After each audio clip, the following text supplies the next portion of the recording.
Hey y'all, I'm Kiki Hunter. What's good, people? I'm Mark Hunter. Welcome Welcome to to the the Hunt Hunt Life Life Podcast. Podcast. We created this podcast to give a real view of life as millennials navigating the world. Real life discussions about the struggles our generation go through from family, love, and everyday life. We just trying to break generational curses to chase our dream life. Come with us on this journey to hunt life and tackle everything else in between. Nothing, chilling. How y'all doing, people? I'm Mark Hunter. Hey y'all, I'm Kiki Hunter, It's the Hunt Life Podcast. and today we are going to be talking about. When is it like time for you to start following your dreams? Good question. I think like I think the time for you to start following your dreams is like when you like mentally prepare to like deal with like the struggles and the consequences and like the opinions of the people around you. Because before you can even like you can think about what you're gonna do, but then if you have a significant other, you got to tell them about your dream. Yeah. So they can like be clued in upon it, so you can like let them know like, all right, either I'm gonna make this like leap, or I'm gonna like keep pushing up on this job and like keep going forward. Right. So it's like it's different type of ways that it comes when it to like trying to like chase after your dreams. Right. Because if you like by yourself, then it's like, I mean, it's just more so when you're comfortable enough to like push yourself to it. Because if you by yourself, I think some of the time that's a little bit harder because like yeah, you got to push yourself. Really? Yeah, even though that you mentally gotta like be able to do it on your own, it's still, even if you have like somebody with you, like a spouse or a partner, like a business partner, that's somebody that's gonna continue to like try to push you to be a better person. Okay, and you need that push. Yeah. So with that, do you think that you have to be more? Do you have to make the decision before telling your spouse, or should you make the decision afterwards? Like consider their feelings, get their thoughts, and then you make your total decision, or do you feel like it's like I'm coming to you and saying, okay, this is what I want to do, and you kind of dead set on it? Because like even with us, like we did a back and forth of yeah with our dreams and just because we were trying to figure it out. And then I remember the first conversation was the conversation of my job, my career, what I did in the health field, and was like it can go to where I own the department and just like what's that? So that's gonna take a lot of time away from you and the kids because it's a medical field, so it's crazy hours. That was a discussion. And but at the time, it's something I really, really wanted to do. Yeah. But even when after the wedding, and I said I wanted to quit my job there, and we had that conversation. I was like, I'm ready to kind of like try starting a business, but I still look for work because I was still trying to figure it out. But I was like, I'm just gonna while I'm not working, I'm gonna focus on this, right? So it was always a conversation, but I think I was able to figure it out on my own first and then present it to you. Yeah. To see how you feel. It wasn't necessarily like I was gonna do it anyways, but it's like I feel like if I didn't make my mind up, then it would be harder for you to make your mind up on it. Yeah, true. That's how I feel about that too. Because it's like, I mean, with that situation, it's like it's multiple ways that it can happen. Yeah. I feel like it kind of sort of depends on like what your spouse say. It really depends on like what you feel too. Because some of the time, like you and your spouse not gonna like be like on the one accord when it comes to like your dream, because that's like your dream. That's not our dream. That's your dream. And like you can't like always like fault somebody for like not accepting your dream, you feel me? So like that's part of the game. But the thing is like, do you kind of sort of say like screw what that person talking about and like keep pushing? And I feel like if you do that, it's like that's when you like really wanted your dream, and it's like you're really willing to like sacrifice certain things in order for you to have your dream. So that's when it comes into it's like it's choices when it comes to like telling your spouse about your dreams, or like do you, but I feel like in all, you have to be confident in your dreams, and in all in all. Yeah. You can't keep like tossing out just anything and everything. Yeah. You gotta, when you come in correct with like your real like, all right, screw that. I'm finna be like the top manager in the company, or I'm finna like try to start pushing my business, push this clothing line up, or like I'm trying to do like a service job or something. Yeah. It's like, yeah, you gotta be confident in what you're gonna do and tell that person, because that person can, some of the time, your significant other can probably feel that if you don't feel confident in it, yeah, why are they gonna be confident in it? Right. I mean, I definitely, to answer the question, because I don't think I ever did, I think the time to follow your dreams is when you're sitting at a crossroad and you kind of just feel like you're on airplane mode. Yeah. Like I feel like we all get there at some point. Like nothing necessarily has to happen, but you get to a point where you're like, you might be working a job, you might have been there for a little while now, and like you just kind of like airplane mode, but you know it's other stuff you kind of want to do. Those little so that moment when you want more. Yeah. That's when it's time to like push. Yeah. Yeah.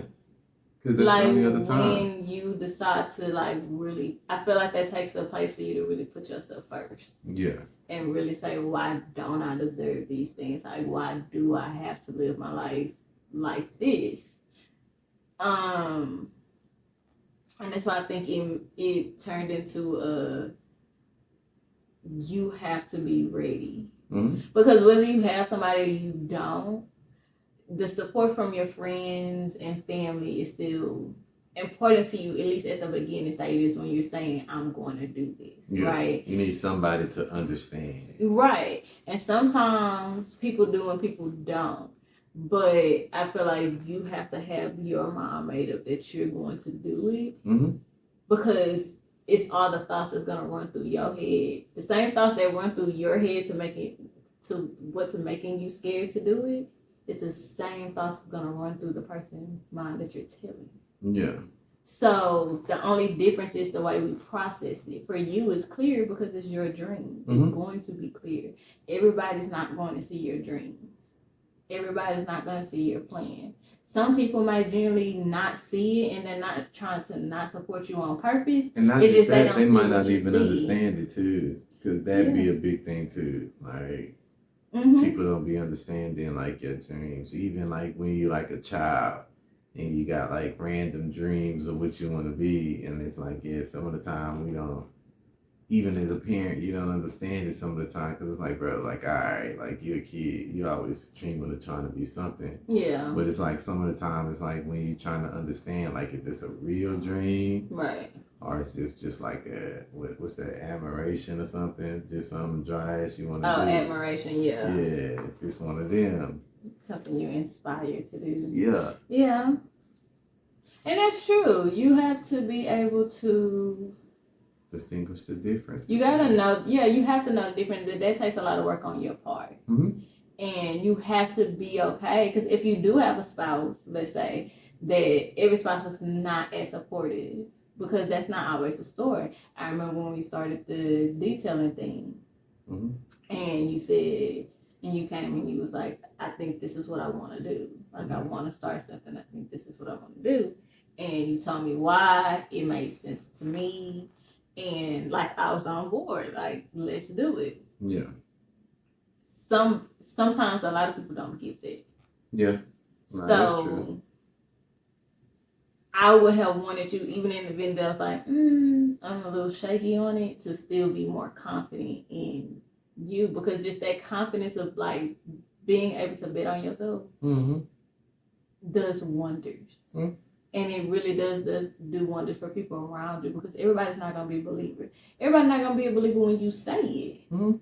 And that is okay, because if you your first number one person that's cheering for yourself, that's all you need at the beginning. Yeah, because I always felt like I was going to like own a business, even as a child. You feel me? Like I always felt like I was going to run some type of business, whether it's just like a legal business or an illegal business. But I just always felt like I was going to be like at the top of a business. Like that's just, I mean, yeah, it's like, and it's just being 100. Like, I mean, it's just like, yeah, I always wanted to be the dude in charge, like running shit.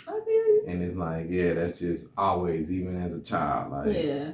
So it's like, it's been cultivated in me since like birth or some shit like that. From the first stuff that I started watching, it's like, I mean, yeah. That's good though, because a lot of people feel like they maybe don't know what it is that they want to do. And or they have an inkling, they're just like, it's that little thing, like you said, you didn't know what kind of vision was on, you just knew you was gonna do something where you were running something.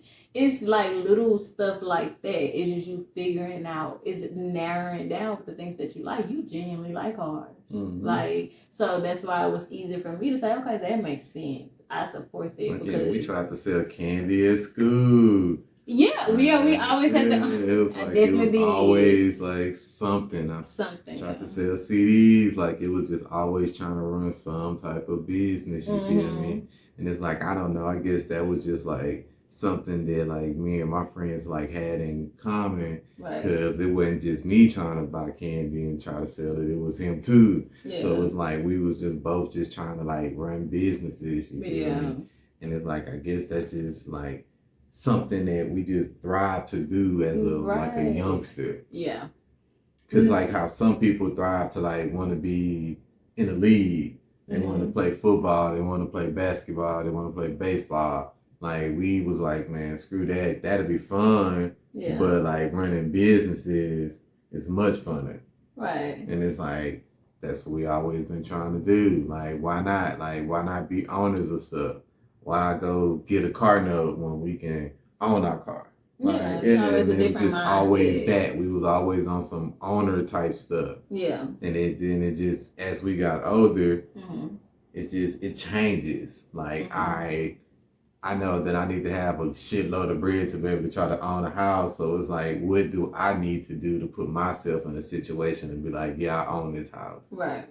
Because I know I can own cars. That ain't something like, that ain't special no more. Like, I know I can get different kind of cars. Right. I done have regular cars, I done have foreigns. So I don't care about that. It's just, now it's like trying to own bigger and better things. Can I own businesses? Can I own houses? Like, just different things like that. But it's not like trying to like be like too big-headed about it. It's just more so trying to be like leveled about it, like having a confidence in it, and being able to like teach my sons like how to be able to run businesses, so maybe they can take it to the next level. And now I got the empire that I always like dreamed of wanting to have.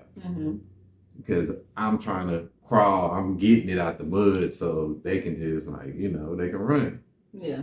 Because that's what it's about.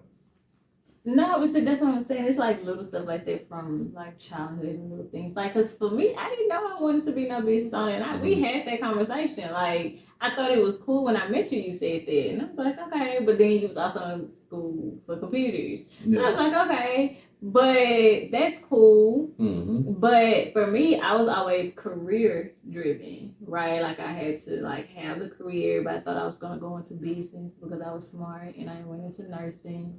Because I wanted to help my grandmother, and then I just was like, okay, I'm gonna stay here, and I'm just gonna be, you know, in the surgery center doing that. And we had that conversation, and then it's changed after the wedding. And I was like, and it scared me because it's like I never really thought I would own a business. But even like you said, back in school, I was selling the candy, Yeah, and but then like even I was also before that, like selling the CDs. I always and told like, you that you was gonna write a book, because even You remember did. when we first was like together after we first had sand and stuff, and we was staying in South Park and stuff, and you was writing your first book. Yeah. So it was like, yeah, like it's been like things in the making of like of the things that we want to do. Yeah. Because I mean, writing books and like trying to help people, that's a business too. And the helping part was like something that came along in the process of an understanding like that the stuff that you've been through in your life. Yeah. To like be able to like, all right, now let me help some other people. Because you are a helping person. That's in your helping spirit. That's even why you like worked at the hospital and stuff. So it's to help people. Yeah. Well, you feel like maybe that your purpose over there was over with. So now how can you do it in a better way, and where you can genuinely like share your way that you help? Right, and remember that was a conversation with us. I was like, I feel like when I had Maddox and I wasn't working, we had the conversation that I wouldn't go back to work. I would just stay at home with the kids. And I told you, I feel like in a sense, like I was sad, not necessarily about like working a job, but I felt like I wasn't serving. Yeah, like, let's get this straight. Both of the times when she had her children, she wanted to stay home and like make sure that she had the bond with her kids. It wasn't like I'm forcing her to be like a stay-at-home wife or nothing like that. Like she a go-getter, you feel me? Like she a bread getter. So it's like it's never no stopping her from getting bread, because that's what she do. It's just more so, all right, you want to like stay at home and get bread, then let's find ways to like for you to get bread while you're at home. Right. And that's more so what it is. Nah, I just want to put that out there because people feel like some of the time that like dudes make their wives stay at home and like take care of the kids and stuff. And it's like a bunch of the time women choose to do that. Yeah, and no, it was a choice. With saying that. Yeah, no, it was definitely a choice for me because I understand, and from taking psychology in college, how important it is to bond with your kids. So especially like in those first year or two, like you really need to be taking time out. Like the bond is something that it really molds your kids. So I always wanted to be there for my kids beginning years. But with both of the kids, when I got pregnant with Sam and Maddox, I wanted to go back to work. I went back to work with Sam after 2 years. And then Maddox, in my mind when I got pregnant, I thought, oh no, I'm gonna take maternity leave, I'm coming right back. But the closer it got to the day, and then but 2 years is not maternity leave, bro. Like that's a hiatus. It was a hiatus. But with that, I was at a crossroads of like you wanted to do stuff too, and we were already putting sacrifices for me to do what I was doing. And in the medical field, no matter where you work, really, it's always an on-call thing, and it takes up a lot more time with your job than with your family. And I feel like you had sacrificed enough to where it was like it was time for you to go and live your dreams and like figure out what you really wanted to do, because you were fine with your job and where you were in your position, but you also always talked about doing more. Yeah, because the thing at the beginning was that you wanted to focus on your career. So I didn't see nothing wrong with like you trying to focus on your career, because that was like your dreams at that moment. From getting out of college and stuff is like, I'm going to get out of college and I'm going to focus on my career and I'm going to like be the top that I can be up in my career. So I never was like no pigeonholed and type dude. Like, nah, let's do that. I'm going to find a job and like do night shift so we can be able to like keep so somebody can be here with Sam at all times until he starts school and stuff like that. So you can be able to do daycare. Yeah, so you can be able to do the job thing, so you can be able to do the career thing. I ain't tripping. I already know that any kind of job that I work, I'm be able to like get in there and I'm gonna work my way up so I can get me some money, because like I'm a hard worker. So that was never the issue. And it never was the simple fact of that you was gonna have a career and I was like working a regular job, because I always feel like once you was comfortable in your career, it was always going to be a time that I can go and get my job, my career started, what I want to do on my dreams. Yeah. Because I feel like I just needed time for my dreams. I needed to fully Figure develop it out in my head all the way. Because I'm a mental person, like not mental like off the wall, but like I mentally gotta see it in order for me to be able to say that I can go do it. If I can't physically see it myself in a dream or like in a vision or anything like that, then I don't believe that I can go do it. Something gonna have to show me and prove to me that I can go do that. And then if I see that, then like, I'm gonna go get it. I'm gonna hunt for that. You feel me? Yeah. So that was the thing. I ain't never wanted to hold you back. So we did that situation. And then it was like, I feel like the pandemic was the best thing that could have happened for two people like us. Because one, it woke us up and was like, man, why would we do some stuff that we don't want to do? Yeah. And submit to some stuff that we don't want to submit to. Yeah. When we can just really take a chance on ourselves. Yeah. Because ever since the beginning of the process of the wedding, we've been taking chances on ourselves. Yeah. We've been doing different things. Something. Yeah. And because we even talked about that, like even that's the crazy part. That's why I say you have to when you ready. Like you have to make a decision, because remember, I was in the career and I was doing the things, and I had found I didn't want to be a nurse no more, because the only reason I wanted to be a nurse was to help my grandmother, who ended up passing away, and I never got the chance to do that. So after that, I kind of lost my thing of wanting to be a nurse. I didn't really care for it anymore, but doing the surgery scheduling and working my way up there, it was something I was comfortable with, but we decided like I would do it because I was still career minded. Like, it's a good career. I can make money. Like, we can live like a happy, cozy life. But I never really wanted to do it. It was just like, it was a job, and I was good at helping people. So I just got the satisfaction out of helping my patients. Mm-hmm. But it was, like you said, the betting on yourself. And like, I remember feeling like I missed an entire like kindergarten year. And that's when I made a decision, like, I want to be at home with my kids.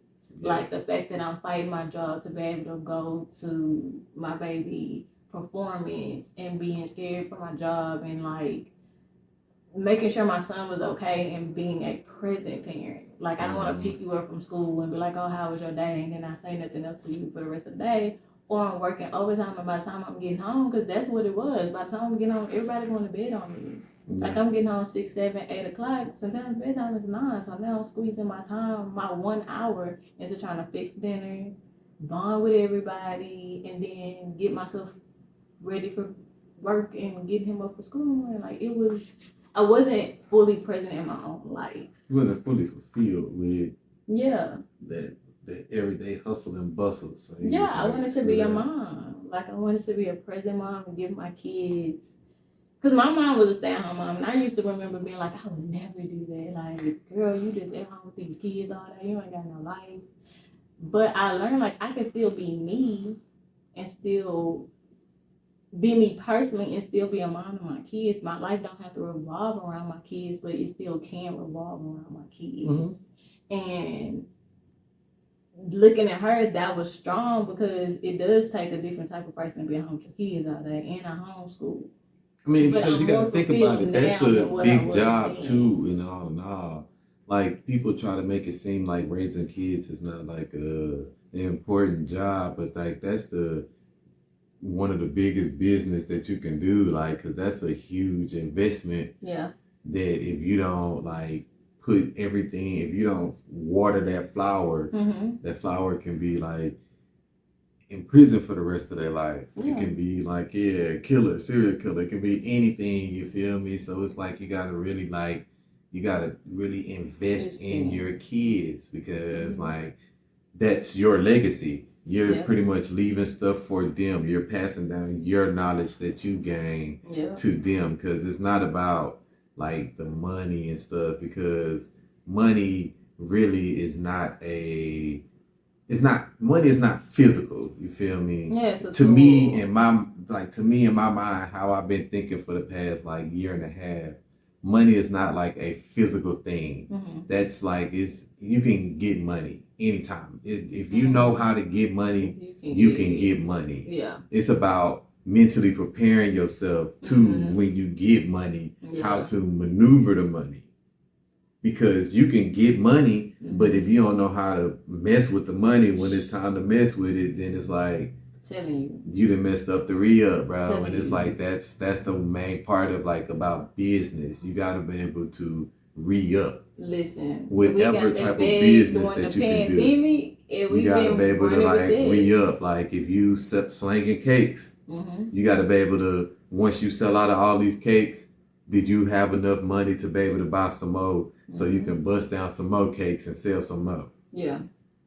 It's like that's the part about business, and that's the hard part about it. And it's like when you don't really have a lot of business people around you to like tell you about it. Yeah. It's like you gotta figure it out, especially if you don't feel like paying for it. Yeah. Because I mean, I took business class in college, like, but I was like, I didn't really care for it. It's like, that's not really business to me. It's like, yeah, you just telling me about history of business and finances and all this. And it's like, yeah, sure, that's important to know. But like, how can I fix my return on investment and different things like that? Who's going to show you how to do that? You can go on YouTube and look it up. You can find articles to go look it up. But if you don't really know how to find the articles to do it, then you just still just trying to figure it out. Yeah. So, I mean. So, with that, do you think it's better, if you're going to follow a dream, whatever dream that is it better to do your research and like start taking classes and start like slowly but surely getting yourself into it? Or do you just need to get in and get hands-on? I think it depends on the type of person you is. Like, I feel like, but I still feel like that you should like take it with care. Your dream is like something that's like precious to you. Yeah. And it's like, you don't want to like be the one that screw your own dream up. Because if you screw your own dream up, you like the I used to be good at high school football, you feel me? I won the state championship back in 1986. You feel me? You don't like want to be one of them people. Like you don't want to like live in the past. Like the people that like feel like high school was the best part of their life and stuff. Like that's kind of depressing to me. To when you was a teenager, it's the best time of your life. Yeah. Like bro, like you're only really a kid for like 20 years. Yeah. You're an adult for 40 to 60 years, and all in all, you're an adult for a long time, and your kid life was the best thing. Sure, my kid life was cool, but I'm having much more funner as an adult. Yeah.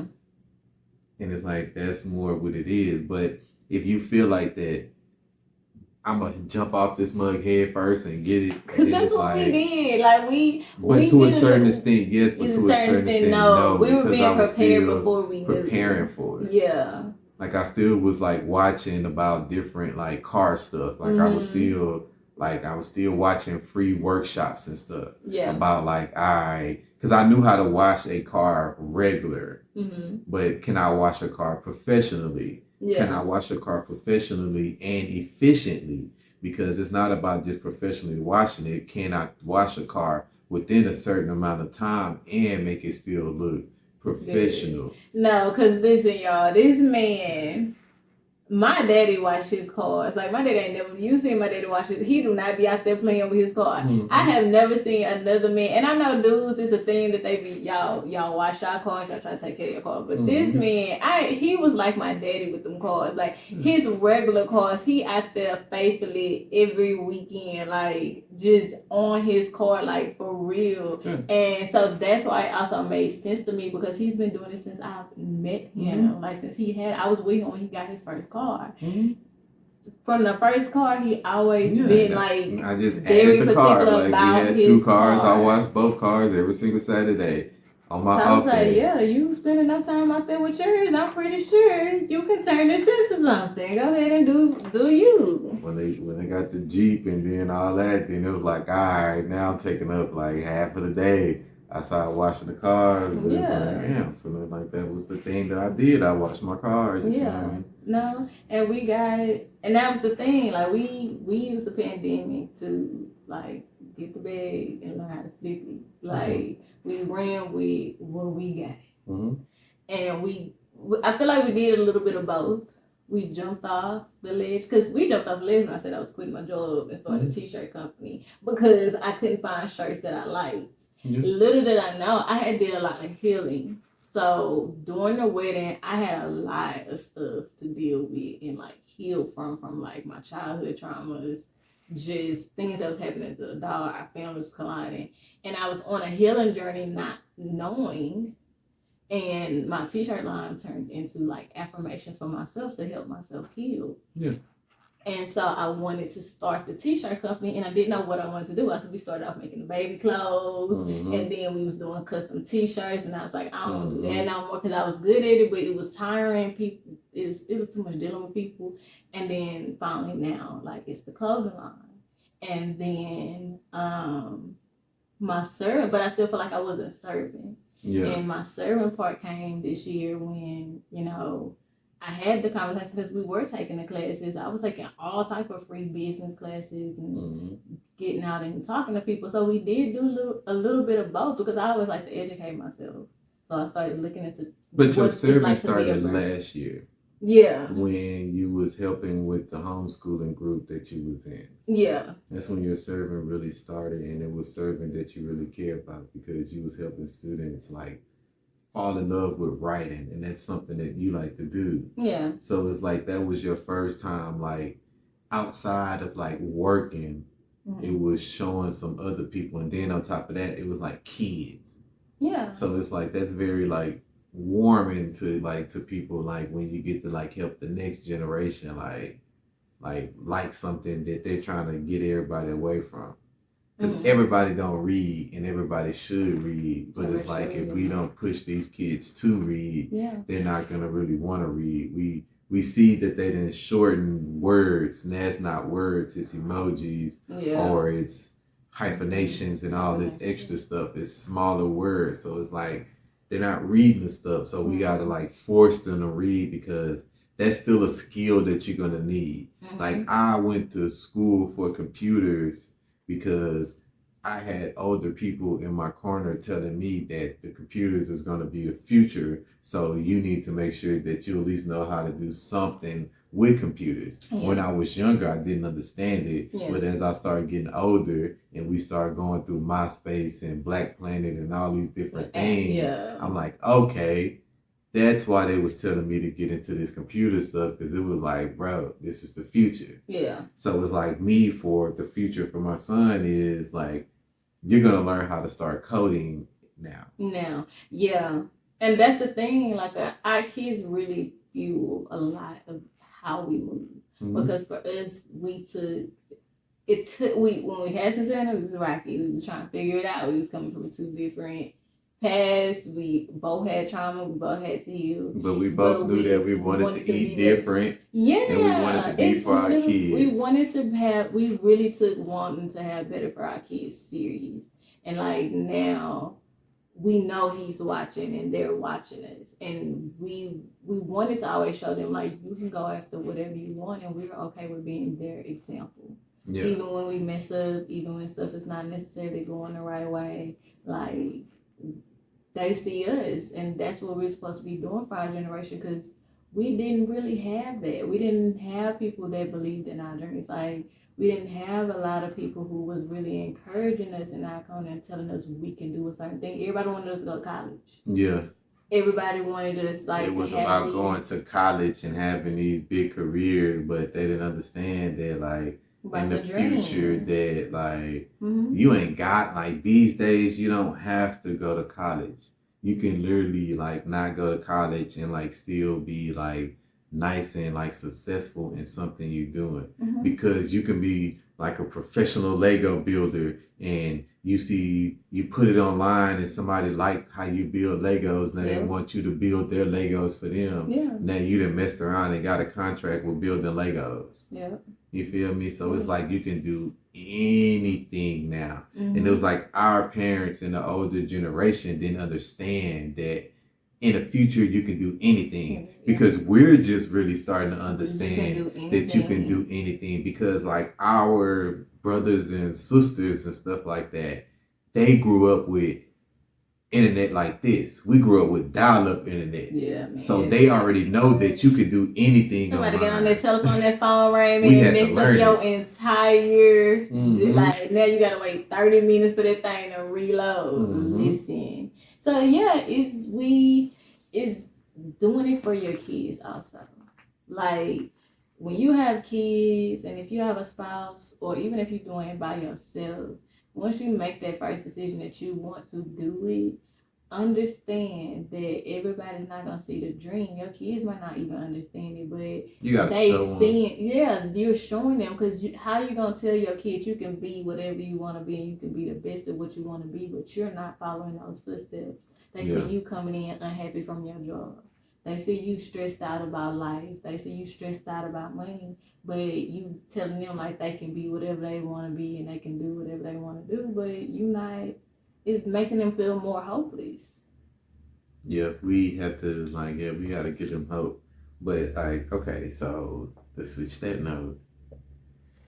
Okay, so with following your dreams, do you feel like with the outside influences not being so positive with everybody, like the crab in the bucket mentality type stuff, do you think that makes it much harder to like want to push for your dreams? Yeah. Do you think that like keep people stagnant from like wanting to actually do it from the fears of other people? Yeah, because I feel like a lot of people have more, and they're used to being, everybody want to be accepted. Yeah. Right? I grew up in a way to where I kind of had to learn how to start betting on myself at an early age, not understanding what that was doing for my mentality now. Right? A lot of people, especially in our generation, don't necessarily have it, but we have it because a lot of us raised ourselves, a lot of us deal with like a lot of trauma. And in the trauma, we want to be accepted. We want to be the expectation that everybody has put on us. Like, we want to be those things. And then if you tell somebody, like a family, you could tell your family your dream is something that you want to do, and everybody comes and kind of makes fun of it. And even though it's not meant to be malice, that don't mean it don't hurt your feelings. Yeah. And deter you. Yeah, even if it's just like we joking about it. Some of the time, even the jokes like hurt people's feelings. Because you never know, if they like really being serious, or if it's like, they just they're really joking. And then when you do it, some people who say, okay, I'm past that, even if everybody think I'm crazy, I'm still gonna do it, right? And then you learn something, or you quit your job, or you take a different career path, you want some type of support. And sometimes for a lot of people, they don't get the support they thought they would get from their family and friends. And that makes them go back and say, well, I'll just do this because this is accepted. Yeah. Instead of saying, like, for us, well, we didn't get no whole lot of support. Like, we didn't get good job, guys. How can we support you guys? Oh, what do you got? Like, we've been in business, Miss Humboldt has been in business, 3 years? That's 3 years. I've been doing Her Life Coach for the past year and a half, 2 years. This year was the 2nd year. None of our clientele has really been family. We can count. We had to get out there and make it on our own, not knowing nobody. So for us, we had that mentality of we knew we was gonna have to get out here and really get we had to really learn marketing and all this and all that. And we knew we had kids that were looking at us and are accustomed to a certain lifestyle. Yeah. So it's not like we can just, like we were younger, just quit our jobs and be like, fuck it, we're live out our car. Like, it wasn't like that. We had to really do it carefully and calculated. Because we're not gonna blow all this money that we've been blessed with and still have nothing to show for it. Yeah. So, like, because we could have went and bought a house with that. Mm-hmm. Like, we literally said, we're going to do this. I mean, I think we could have been in a house 2 times over. Yeah. You feel me? So it was like, I mean, with that situation, I feel like it ain't our time to get it. It ain't been our time to get a house. Yeah, that should have come when it come. Everything has been happening so we can be able to get to this situation first. And that's like trying to go after our dreams. Yeah. Because if we don't go after our dreams, and how we know if we can like keep all the other stuff that we like dream of happening. Yeah. So it's like that's the main thing. It's like you gotta go after your dreams. You gotta start a little first. at a time. Yeah. You gotta really put out what you have to sacrifice, because there are going to be sacrifices. There's going to be people who not going to support you. It's going to be people, you should really start to see the division. And the more division you start to see, the less people sometimes really want to see that. Because even with regular jobs, like, and you up on your career and like you trying to push it. Like at the beginning when you first started, it's like, yeah, you know, I mean, it's time to get off. So like, yeah, boy, it's going to get off on time or a little bit early, you feel me? But when you're trying to like step it up and go be a manager and like the next level and like that, you know, like you're gonna have to stay a little bit longer. You're gonna have to like do that extra work, and other people gonna feel some type of way because it's like, bro, like I thought we was cool. Now you in here acting like the boss. I mean, you is the manager, but it's like, I mean, I thought we was cool. Yeah. And it's like people get the whole. That's another type of crab in a bucket situation. We get it confused that like the boss or the manager and the employee are like when we working with people, the work and friendship thing. Yes, you can be friends with your work friends. You can have work friends. But after work is when you're friends. When you're on the clock, you feel me? That's when it is. It's like, yeah, it's like you have to be able to like get your money. That's the main thing, because that's what you at work for. Because baby, Kiki came to work. I'm clacking. So, like, baby, I ain't looking for no friends. Because the work friends could be the ones that try to keep you down, too. And they be the ones that be, like, dry snitching. Telling all your business. Like, yeah, so it's like, that's the way. Trying to be in the boss's office. Baby, I done had it. Like, in the boss's office telling all your business. You done got a little bumper fender at work. She told all your business. Now they coming in here charging you up because you weren't supposed to even leave the building on your break. Listen, I have to watch them work friends. Sometimes the work friends. That's why I used to not add nobody. You can be my friend on social media. No, man. I'm a whole thug out here after 5. No, you cannot be my friend. It's none of your business. So, like, with all the, like, crab in the bucket situations and, like, everything. It's hard. It's hard. So, it's like, that's why. Days, I be like, man. You should guard your dreams, like, with to your chest. Like, I mean, I think you should tell, like, certain people your dreams. Yeah, don't tell everybody your dreams. Sometimes you got to let people find out when they find out. Yeah. And you only want to tell the people. And that's why it could hurt, because some of the people that you tell, you might find out they don't want your success like you think they want for your success. But you still need to make sure you keep that very secure. And even the people you telling, you just don't tell everything. Like, that's when I guess it does help to have a partner, because that's the person you can really like. You can lean on, or you're supposed to be. Even if your partner don't necessarily believe in your dream, they should still respect and love you enough to be able to listen to your journey. Because that's the thing too. For you, I never wanted to be the person to tell you that you couldn't live your dream, because you had already had people around you telling you that. Like, and I feel like you could have got a lot further in life had somebody really pushed you and paid attention to the things that you were saying, because it didn't sound crazy to me. So I wanted to be the person who supported you, and also helped you get there. If this is what you want to do, okay, we're doing it. Like, you're not by yourself, because it's going to be hard mentally. Yeah, like, mentally, it's going to be hard, and it's going to be a lot of days you're like, I don't even want to do this. That's my time to pick you back up and say, no, we don't do this, because baby, that's when you're really running a business. Some days when you don't want to do it, and you continue to do it, that's like when you really not even just running a business. That's when you like really chasing your dreams. Yeah, you Because could it's be trying even to be days the when you don't even manager. want to work, bro. Yeah. Like you don't want to go to work. You just want to chill at the house. Mm-hmm. Like I don't feel like doing that, but you still decide to say, screw that. I'm gonna get up and I'm finna go get it. It ain't about the money. It's about the future outcome of the possibilities of me going in at this time. Yeah. And it's like, that's the part when it's like, yeah, you chasing your dreams. Cause it's like, you're stepping out of your own way. Yeah. You got to step out your own way some of the time too, because that can be the biggest crutch of all. In all. If we don't step out our own way and understand like our own capabilities, like be comfortable with our own like superpowers, because we don't like, I'm not sure if everybody do that, but I feel like the type of jobs that you like work, it's like kind of sort of like cater to like your skill sets.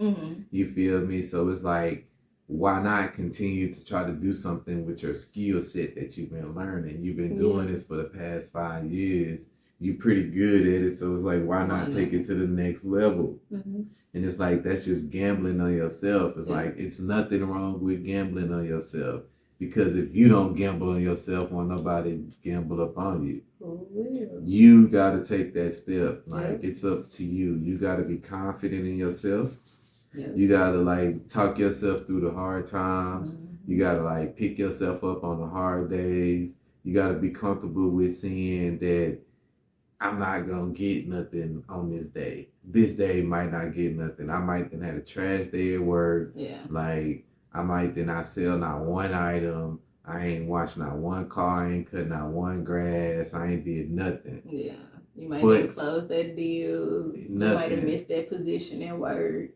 Like, stuff happen. Shot some air up at somebody trying to get in blood. You feel me? I hope not. It could have been anything, bro. Like, shit, you could have then put goddamn the wrong type of goddamn liquor in a cup. They wanted a whiskey sour, and you done gave them a goddamn Long Island iced tea. You feel me? Everybody had hard days, but it's like once you get over that hard day, and like keep going, that's when you like running a business. That's when you like you're living your dreams. Yeah, and then it's also being able to show your kids because they looking.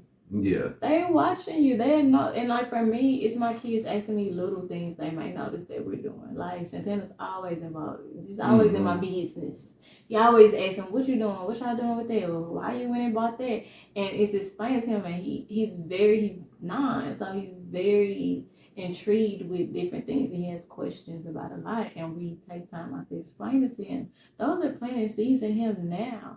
Like, and that is what I want to do. I want to show him, like, you help people, but I also want you to be in tune with the things that you like and what you want to do, and understanding who Santana is a little bit better because when you become an adult and you're trying to figure all that out, like, we are the adults of the world now, y'all. Like, I don't know if millennials have realized. We are the economy. We are. Like, we are everything. We you feel me? Like, we the grown-ups of the world. Like for real. If now, we don't get our shit together, our economy gonna be trash. You feel me? Like, we the ones that gotta we gotta push the economy. We gotta clean up like the school districts. Like, we gotta clean up like the kids. We gotta clean up the drugs in the neighborhood. Like, we the ones that gotta do that. Like, that's because then we're gonna be the old people who we can keep complaining about in the future. We gonna be them. Because if the dream is for your kids to have a better life, then that's part of doing the hard work of building a better life. Yep. And that's the hard part too. It's hard. Cause shit, I had with Santana, he was 6 years old. At the beginning of the COVID, was that 6 or 7? He was 6, his man, Yeah, he was 6 years old, but his ass was running around here talking about Dogecoin to the moon, you feel me? Yeah. He knew about Dogecoin. He knew that we hit pretty nice on Doge, you feel me? So it's like, oh, he knew about stocks. Yeah. He's gonna ask questions about that. Like, he asked questions about cameras and how to work cameras and how to clean this car the proper way, or how long do I press down the t-shirt? Yeah. Keep asking all them different questions. So it's like that's what it's about. It's being able to pass like that knowledge down to them, and that's really fulfilling your dream because it's like that's Even that doing little little person things. looking up to you. It is, and like that's a good feeling, and like even making them apart, cause like Santana, the writing on the book, on my book cover, is Santana's handwriting, and like it was really that's what made my book so special because it was a dream I always had as being a writer, but the fact that my kids could really be a part of my dream, that was way better than what I ever dreamed as a kid. Like I had a husband that was involved in it. My kids were fully involved in it. Like even if you look through the book, it's little sneak peeks of them. Like the grilled cheese at the end of the book is because Santana loved grilled cheese, and with Aunt Betty, my auntie, shout out to my Aunt Betty, she's like a grandmother to him. So she used to always make him grilled cheese. He still love that lady grilled cheese to this day, child. And I incorporated that in my book. Like if you it's in a little trunk, it's his initials on one of the pages. Like he wrote the book cover. It's his book. The book cover is his handwriting. So the fact that he can, that's something he's always gonna be able to look at and say, I had a part in my mama's book, and it's on there. He has credits and everything. So, question: how does that feel? Because that's a childhood dream of yours, like actually achieving like a childhood dream. Not the simple fact of that you actually like sold books or anything like that. It's for the simple fact of that you actually like dreamed of writing a book and you actually like wrote a book and you actually have it in your hand. How did that feel? Because that's achieving a dream that like a lot of people like really don't get a chance to do. Yeah. Like that's really actually chasing your dream. That's a dream and you chased it and like you caught that dream. Yeah. And it's like a lot of people don't really catch their dreams like early and stuff like that. It's like athletes and shit. Right. Them the type of niggas that like catch their dreams early, you feel me? Yeah. Olympians and stuff like that. So it's like because of a young age and being able to like fund your book on your own and stuff like that. Like, how does that feel? I think a lot of days I'm still in shock about it. See, I don't like to see you talk about it because now you're gonna have me. Listen, we're gonna have to pull this together. Let me get it together. It's still really emotional because the book proved more to me about myself than I think I knew at the time. And the crazy part that it came out of a place of pain, but also a journey that I had went through of like healing because I was suffering postpartum depression when I wrote the book from addicts. And I was still dealing with the death of my auntie, my Aunt Glo, and then we had just lost our dad. And it's something that I wrote it down in my phone. Like I wrote the first cover in my phone after visiting my Aunt Betty. And I remember because we talked about me writing a book back in jailhouse when we was living in jailhouse. I was doing a chapter book. I started. I had a couple chapters and I just stopped. It was always something that I kind of shied away from, even though I've been a writer my entire life. But I didn't have the support that I necessarily needed from my mom growing up. So a lot of it was subconsciously I can't do it because she told me I couldn't do it a lot, and she stopped me a lot from writing. But my dad, his support for the book, even before I even printed it, like the man called me multiple times, like, when you gonna get the book, just harassing me about it. And I was like, my daddy spoke such big dreams over the book. It's like, dang, now I can't let my daddy down because he really believed in the book before it was even printed. And I was good with just having it in my phone because it's like I wrote a piece of art. Like this is mine, and I was able to do it. And I tell people it's like a love letter to my sons because I needed to heal for them, going through all my trauma and my abuse and the things that I've had to deal with. I want to be a present mom for them, but I also want to be a healthy mom, and that's not who I am. And getting over all the things from my childhood that has hurt me. The book is really something I didn't see coming.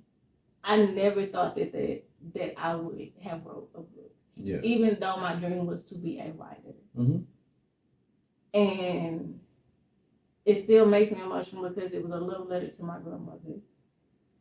It was a love letter to my auntie who like did that for my sons, because my sons don't get to experience a grandmother the way I did.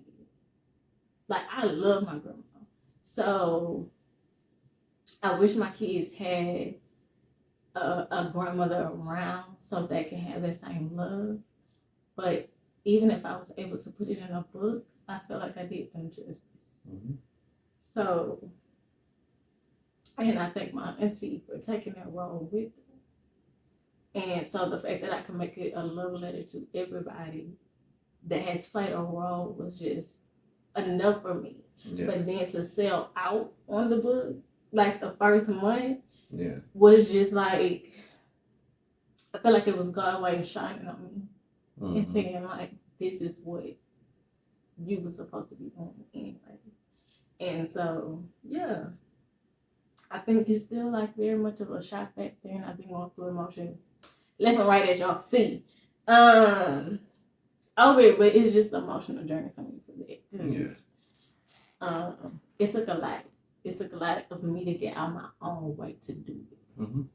Because the people who know mentally, when you've been mentally any type of abuse victim, anything can be triggering. But I feel like you always was there to help me. That's why I say I think your spouse believing in your dreams makes it that much better. So if you do have a spouse and you may not believe that they can really do it, be supportive anyway. Yeah. Because you was always supportive of my dreams, even when I was like, I don't want to do it. Yeah, even when I didn't even care. So for me to be able to do the same thing with you, with the detailing and saying, yeah, go work with cars. Because I always felt like you was going to work with cars. I remember when you said you was doing the barber thing, and I was like, but you're supposed to be doing cars. Yeah, but I was going to cut hair so I could be able to make some money. Yeah, and that's what so I could be able to go to like the stereo school so I could be able to learn how to put stereos in a car. Yeah. So yeah, like it was always it was still it was always something about cars. But my thing about like helping you achieve your dream was it helped me like achieve one of my dreams, and that was like me understanding that like I can like make like I can make money and be able to like fund things. Mm-hmm. Out of like not from like working for somebody, but like actually like me doing the groundwork, putting the groundwork in, and like actually going out and like doing something that I love to do. And I was able to like help you do something that you love to do. So it helped me understand that like, bro, you can actually like be a money person if you want to, you feel me? You can get to this bread if you want to. You know how to get to the bread.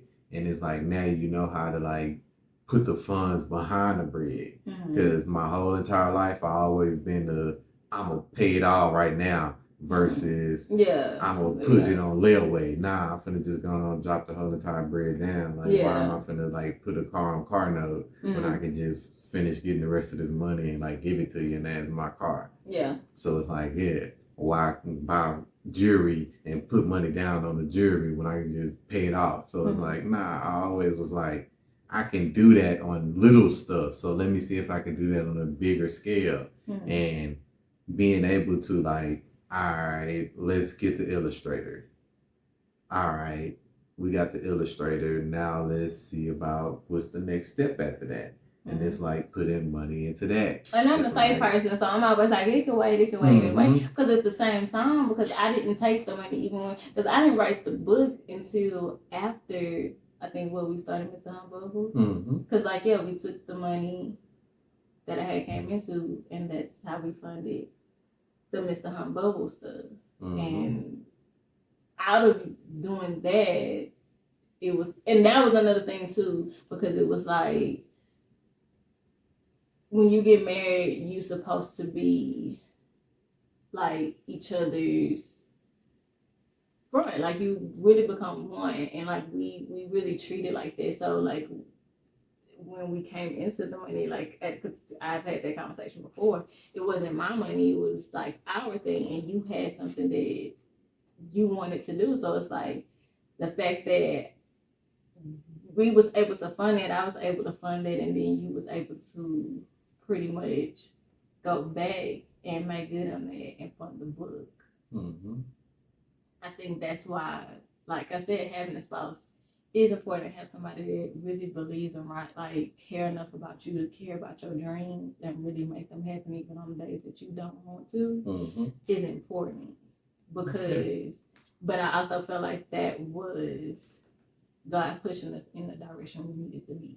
Like we both had to make sacrifices, and it was really showing like if you really down for each other the way you say you are, then y'all are gonna do right. And like people might ask like that question, well, why would you fund that? Or I'm not giving him everything, but or like same with you, like I'm not gonna fund that, like I don't even believe in that. But it's like well, what she did, you gonna look stupid. It's like I don't do nothing out of how it's gonna make me look. I'm moving in how God is telling me to move. Because I never cared about you making money off of the book or you having it to where it's gonna be in like in a school district. Yeah. Like I didn't care that if we was making money. It was more so about having a printed copy so you can have it and put it on the mantle. Mm-hmm. So we can just have it and put it on the wall or some shit like on our art wall. Yeah. Like it was always about just that whole like bragging rights for you to say that like, yeah, I'm an author. Gonna do. Yeah, but I'm it's still about getting used to saying that I'm an author. Like it's about living your dreams. And if you can actually achieve a dream, what's wrong with achieving a dream, especially if you can like actually like see it in your space. So why not go after it, and why not like spend the money that you got to spend so that person can like actually get that dream that they want? Yeah, because it helps you both ways. Like it helps them and it helps you. Mm-hmm. So it's like because sometimes you need somebody that's gonna help you see the dream, and then you're gonna need the person who's gonna be there to help you through the dream, like on the days that it does get hard, whatever that hard looks like for you. And then you have your kids, so it is like once you decide to do it, because again, like you have to make that choice. Because I could have just sat there and said I'm never gonna get this pregnant, but I have, and it's been like an awesome success. And even with like my clothing, like me just putting myself out there this year has proven a lot to me. Like I sold out of my shirts earlier this year. Like this has really been a sellout year from betting on ourselves. Like understanding that like you have to like you gotta take the knowledge that you learned and you gotta keep going. Like if you because we're only like 3 years into like trying to like run businesses.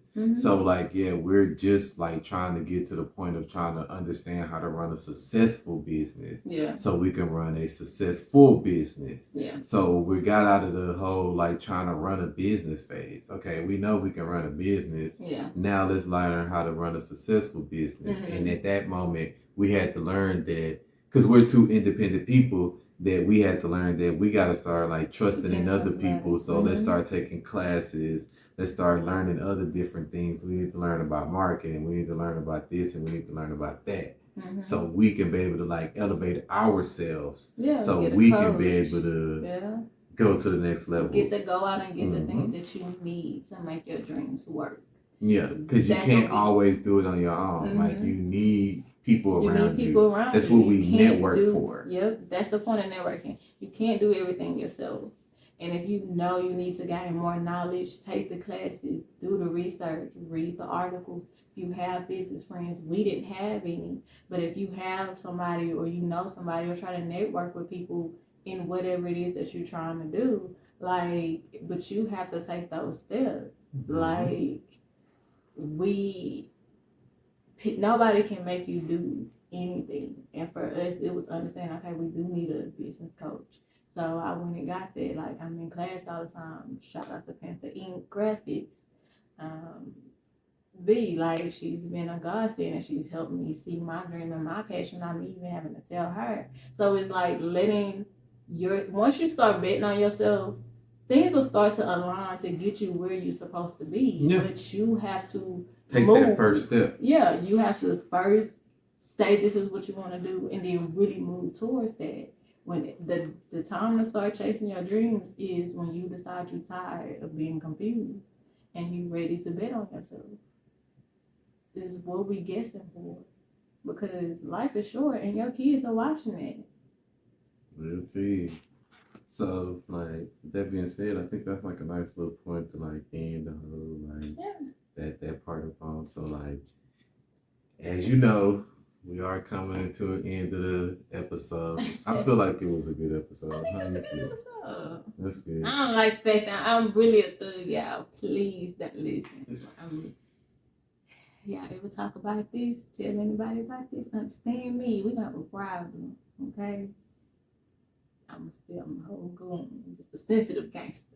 So, but I think it was a good episode. Yeah, I think we playing with this part too. Like, do we like open it and like we do like a little chit chat at the beginning. Do you like the chit chat? Let us know. Chit chat at the end, and it's like that's kind of sort of Do y'all want us to like chit chat at the beginning or at the end, or do y'all just like the banter in general at the beginning and the end?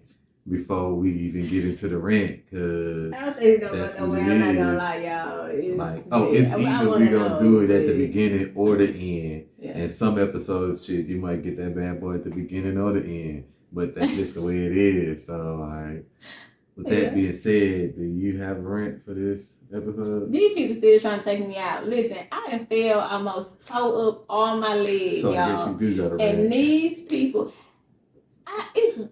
they keep everything still on the floor. You would think they would stop doing that, and they won't. I think you would think she'll have her phone on the charger, but once again, it popped up on the screen. And I think we had that conversation on the first episode about her not charging her phone. Like, all right, we can finish your rant about our kids. This is my rant. Now I'm not ranting about my battery. My battery's always about to die. It's okay. Listen, I can stay on 5% for at least 3 hours. It's okay. Just cut that string. I don't need no light no way. Squinting. Nah, but y'all be safe out here in these streets with these kids. Watch your feet. Watch your feet. Watch the flow. Mm-hmm. My thing is, bro, like, it's too hot in Houston. It is hot. To be driving like a maniac. It's too hot to be sitting here like not knowing where you're going. It's too hot to be missing your turn. It's like, I get it, but it's too hot, bro. Like, it's too hot. Like, we just be out here like we don't really have like a clock, you feel me? We don't have like an internal clock, meaning that we don't really like go with the flow of how everything is. We just do what we want to do.